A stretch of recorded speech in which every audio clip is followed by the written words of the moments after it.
স্বামীর সাথে তো এত ভালো ব্যবহার করিস না। তোরা যে কি আমরা বুঝি না, কথা কন ঠিক খেয়ে না। পুরুষ পাইলে গা ঘেঁষে গল্প করবে এখনকার মেয়েরা।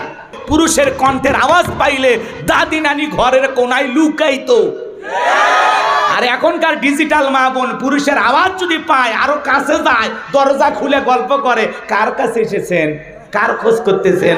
বাদশা শোনেন, আগে শোনেন, ভাই বাদশা, বাদশা তো আমারই স্বামী, আসেন একটু ভিতরে বসেন, একটু চা দেই, একটা বিস্কিট খাইয়ে যান ভাই, খালি মুখে বিদায় নেবেন, আমার তো ঘরে বরকত আসবে না।